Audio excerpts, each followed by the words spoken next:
Hello guys, welcome back. आज की video में दोस्तों हम लोग बात करने वाले हैं इंडिगो पेंट्स लिमिटेड के बारे में। अगर आप यहाँ पे इंडिगो पेंट्स के चार्ट को देखोगे ना, तो ये लगातार यहाँ पे डाउन ट्रेंड में है। जब से कंपनी का आईपीओ लॉन्च हुआ था तब से लेकर अभी तक 70% की इसने नीचे की तरफ डाउन जर्नी कंटिन्यू करी है। लगातार इसका डाउन ट्रेंड में रहने का रीजन क्या है वो थोड़ा सा देखने की बात करेंगे। फिलहाल के टाइम पे सिचुएशन क्या हो रही है, क्या हमें इसमें एंट्री बनानी चाहिए या फिर अवॉइड करना चाहिए ओनली फॉर एजुकेशन पर्पज, वो थोड़ा देखने की कोशिश करेंगे। तो चलो गाइज, बिना किसी देरी के वीडियो को शुरू करते हैं। ओके, तो गाइज आप यहाँ पे देख पाओगे इंडिगो पेंट्स के चार्ट को। यहाँ पे फरवरी 2021 में इसका आईपीओ लॉन्च होता है। आईपीओ लॉन्च होने के बाद स्टॉक प्राइस थोड़ा सा ऊपर जाता है, उसके बाद नीचे आता है और फिर थोड़ा कंसोलिडेट करके लगातार डाउन ट्रेंड में रहने का रीजन क्या है वो इसका बताएगा फंडामेंटल के लिए दोस्तों मैं यूज करता हूँ स्क्रीनर.इन का इंडिगो पेंट। मैंने यहाँ पे ओपन कर दिया है। अगर आप यहाँ पे देखोगे ना इंडिगो पेंट के फंडामेंटल को, सीधा इसके चलते हैं पीई रेशो में। तो जैसे इसका आईपीओ आया था ना, उस टाइम पे इसका पीई रेशो अप्रोक्स 158 था, जो कि अपने मीडियन पीई रेशो से काफी ज्यादा था। 158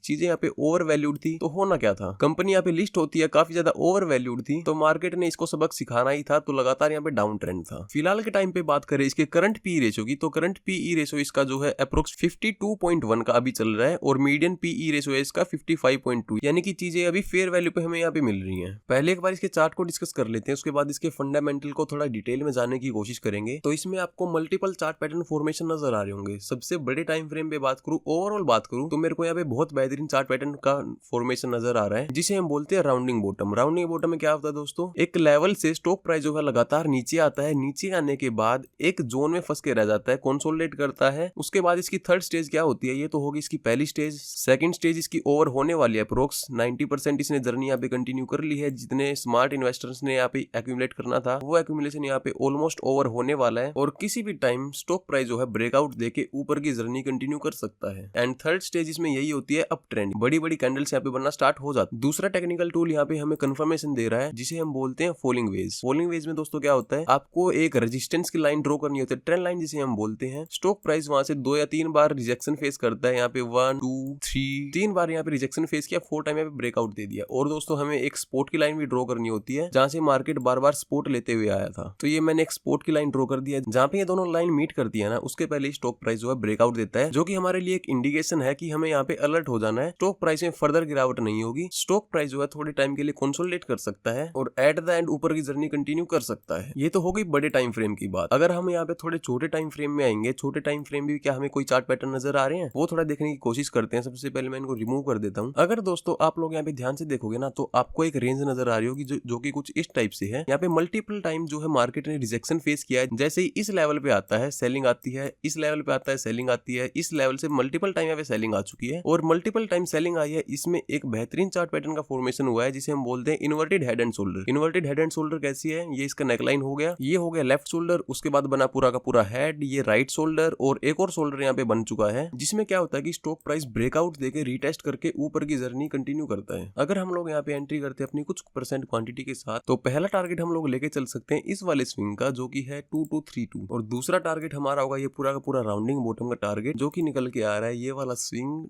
2685 का। और बात करें इसके मेन टारगेट की, जो कि होगा इसका लाइफ टाइम हाई का। राउंडिंग बॉटम में दोस्तों ऐसा ही होता है, स्टॉक प्राइस डाउन ट्रेंड में होता है, फिर कंसोलिडेशन में, और फिर जब ऊपर की जर्नी कंटिन्यू करता है ना, जो इसका लाइफ टाइम होता है वहां तक स्टॉक प्राइस पहुंच ही जाता है। लाइफ टाइम हाई है इसका 3315 का। अब ऐसा नहीं होगा दोस्तों कि आपने यहाँ पे एंट्री बना ली, उसके बाद बड़ी बड़ी कैंडल्स बनना स्टार्ट होती है और डायरेक्ट आपको टारगेट दे दी जाएंगी। शेयर मार्केट में ऐसा कभी भी नहीं होता है। हमेशा आपको मान के चलना है, जहां पे हम लोग एंट्री कर रहे हैं ना, स्टॉक प्राइस वहां से 50 to 20% नीचे भी आ सकता है, हो सकता है उससे ज्यादा भी जाए। लेकिन हमें क्या करना है कि कभी भी अपनी मेन क्वांटिटी, पूरी की पूरी क्वांटिटी एक जगह पे नहीं डाल देनी है। आप यहाँ पे 30% क्वांटिटी के साथ एंट्री कर सकते हैं। अगर थोड़ा नीचे आता है इस लेवल पे, तो आप और एवरेज कर सकते हैं। उसके बाद भी अगर स्टॉक प्राइस नीचे आता है, तो अपनी मेन क्वांटिटी यहाँ पे डाल सकते हैं लास्ट स्विंग के आसपास और वेट कर सकते हैं एक बड़ी रैली के लिए। हालांकि ऐसा बहुत कम होता है। जब भी आप इतने सारे टूल्स से, फंडामेंटल से कन्विक्शन लेते हो, तो मोस्ट प्रोबेबली स्टॉक प्राइस जो है थोड़ा बहुत कंसोलिडेट करके ऊपर ही जाएगा। अब ये वाले 3 टारगेट मैंने आपको बताए हैं, ये क्यों कंप्लीट होंगे,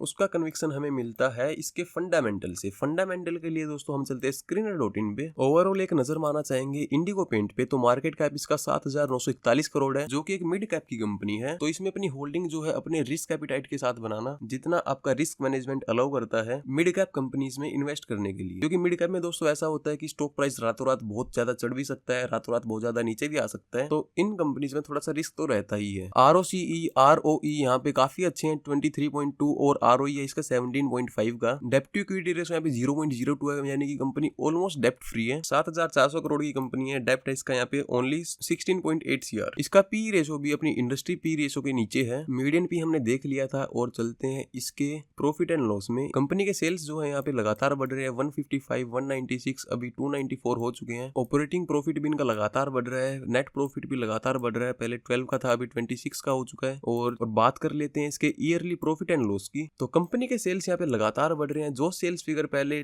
3 डिजिट में हुआ करते थे वो मार्च 2023 के बाद से 4 डिजिट में होने स्टार्ट हो गए हैं। ऑपरेटिंग प्रॉफिट जो इनका पहले खराब था वो भी यहाँ पे मार्च 2018 के बाद ठीक हो चुका है। काफी ज्यादा ग्रोथ हमें यहाँ पे नजर आ रही है। नेट प्रॉफिट की बात कर लेते हैं। बीच में थोड़ा खराब हुआ था, उसके बाद लगातार कंपनी यहाँ पे नेट प्रॉफिट में भी ग्रोथ रिपोर्ट कर रही है। एज सच यहाँ पे इसके सेल्स में और नेट प्रॉफिट में कोई दिक्कत नजर आ नहीं रही है। अभी बात कर लेते हैं दोस्तों इसके शेयर होल्डिंग पैटर्न के बारे में। शेयर होल्डिंग पैटर्न में प्रोमोटर की होल्डिंग जो है वो यहाँ पे इंटैक्ट है। हल्की फुल्की सेलिंग यहाँ पे नजर आई है 2022 से 2023 के बीच में, जो कि इतनी ज्यादा दिक्कत वाली बात नहीं है क्योंकि ऑलमोस्ट 0.02 की होल्डिंग यहाँ पे घटाई है। FII ने यहाँ पे रिसेंटली सेलिंग करी थी, लेकिन इस पेंट में इस कंपनी में उन्होंने अपनी होल्डिंग यहाँ पे लगातार बढ़ाई है, मेनली इस क्वार्टर में सितंबर 2024 में। और यहाँ पे मजे की बात DII ने देखते हैं दोस्तों यहाँ पे क्या किया है। पहले इन्होंने अपनी होल्डिंग जो है यहाँ पे लगातार घटाई थी, लेकिन इस क्वार्टर में कुछ ऐसा होता है DII ने अपनी होल्डिंग यहाँ पे बहुत ज्यादा बढ़ाई है। 1% इनकी होल्डिंग यहाँ पे हुआ करती थी, अभी इन्होंने 15% की होल्डिंग और बढ़ा दी है। तो ओवरऑल होल्डिंग यहाँ पे 16.14% की हो चुकी है। और गजब की बात, जनता ने यहाँ पे काफी ज्यादा सेलिंग करी है क्योंकि स्टॉक का जब IPO लॉन्च हुआ था उसके बाद लगातार डाउन ट्रेंड था। तो जनता में इतना पेशेंस नहीं होता। जिनको मार्जिन ट्रेडिंग करनी है उनके पास पेशेंस का लेवल बहुत कम होता है। उधार का पैसा जो लोग ट्रेड करते हैं उनके अंदर पेशेंस बिल्कुल 0 लेवल पे होता है। तो उन्होंने यहाँ पे सेलिंग कर दिया। 36% पहले इनके पास होल्डिंग थी, अभी इनके पास यहाँ पे 17.64% की होल्डिंग बची हुई है। तो FII और DII का बाइंग करना यहाँ पे क्या इंडिकेशन करता है? एक तो इंडिकेशन ये होता है कि यहाँ पे जो